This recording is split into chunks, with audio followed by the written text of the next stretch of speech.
Finns are often characterized as quiet individuals who cherish their personal space, value honesty, and have a profound appreciation for breathtaking natural beauty. But what lies beneath this surface description? What traditions and habits shape the Finnish mindset? Let's take a closer look at Finnish traditions to understand the values and practices that shape their identity. Visit Finland, and you'll soon discover just how much the Finns love sauna. It's estimated that there are over 3.3 million saunas in Finland.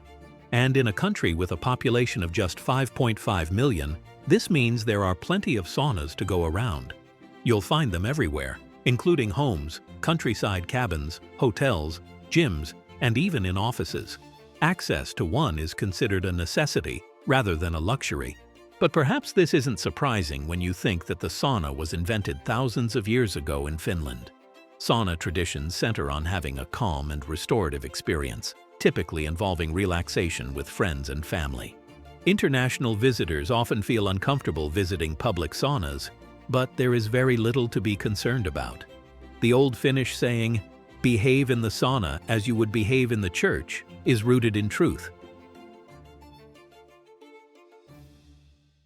People in Finland don't just celebrate birthdays, they also celebrate name days, a tradition that stretches back hundreds of years.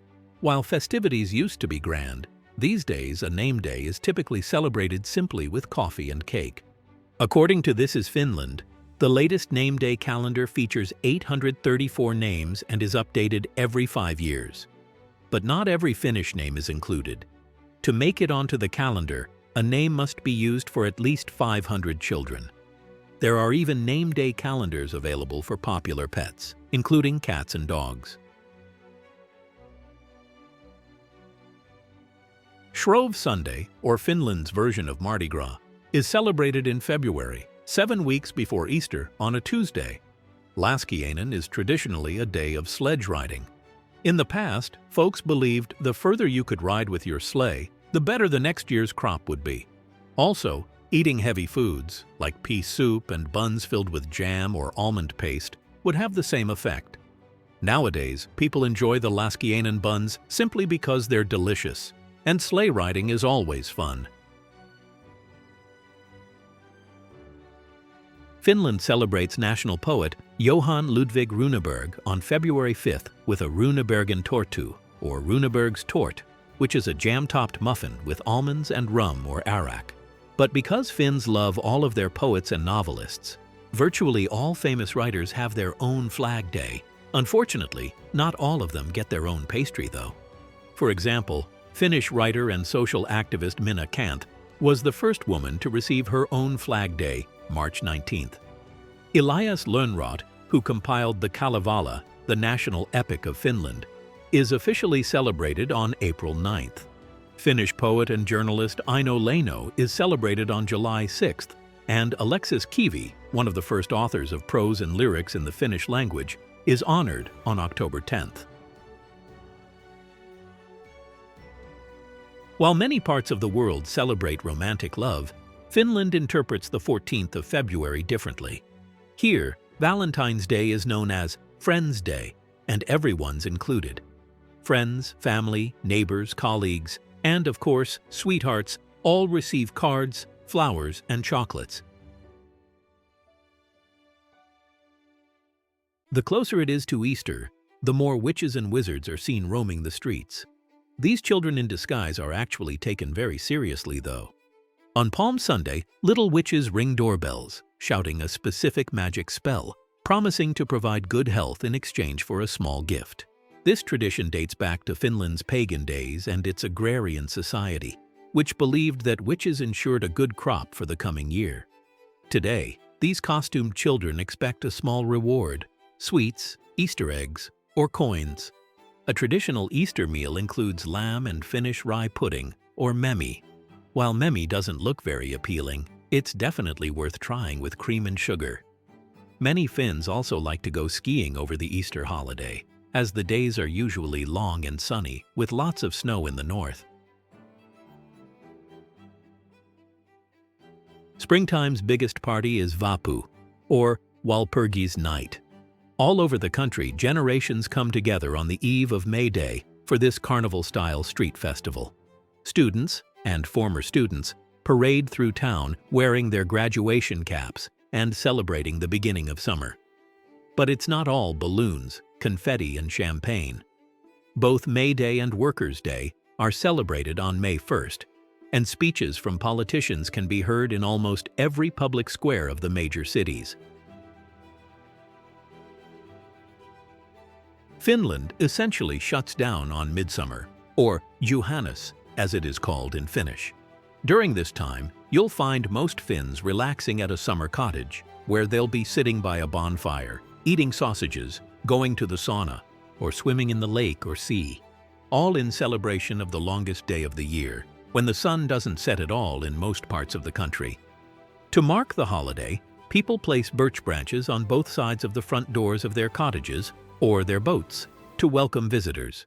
Midsummer was originally a pagan celebration known as Ukon Jula, or Ukko's celebration, which was named after Ukko, the most significant god in Finnish mythology. Juhannus is celebrated on the Saturday that falls between June 20th and 26th.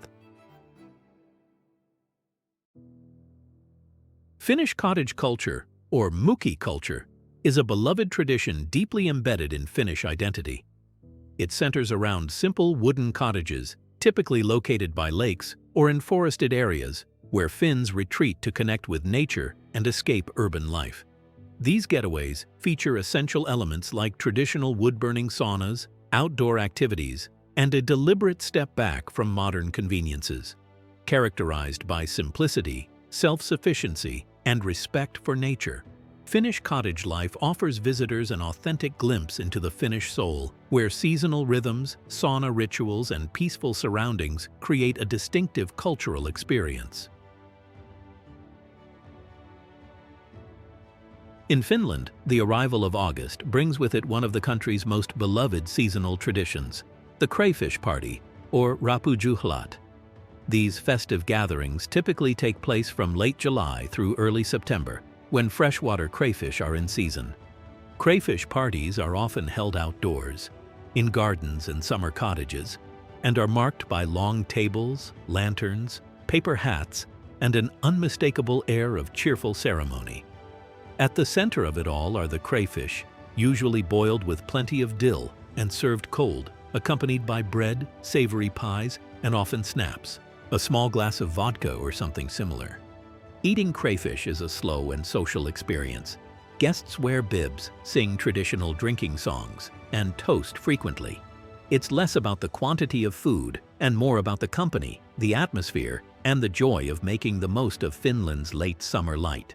While crayfish are the star of the show, many hosts today include plant-based dishes as part of the spread, so everyone can join the celebration regardless of dietary choices. After all, rappujuhlat is ultimately about shared moments, not just what's on the plate. Finland's Independence Day is on the 6th of December. Not only is Finnish Independence Day about honoring the original date, it is also about commemorating those who lost their lives fighting for the country's independence in the Winter and Continuation Wars during World War II. Friends and family typically honor the holiday by getting together for dinner at home or in a restaurant. Watching the presidential Independence Day reception live on TV and critically examining its guests is a beloved tradition, and people also take part in torchlight processions or visits to soldiers' graves. Candles are placed in homes' windowsills. As every Finn knows, Santa Claus lives in Lapland, in the north of Finland. There, he prepares presents and answers children's letters with the help of his elves. Finns themselves prefer to spend Christmas at home with family, preparing a traditional meal that often includes mashed rutabaga, carrot, and potato casseroles. Salmon is also very common, but some people eat turkey or ham. At midday on Christmas Eve, the declaration of the Peace of Christmas is broadcast on TV and radio straight from Finland's second capital, Turku. The tradition of the declaration dates back 700 years. Finally, a Christmas sauna is a must for many a Finn, along with a trip to church to sing Christmas carols. Have you ever experienced any of these Finnish traditions? Let us know in the comments below.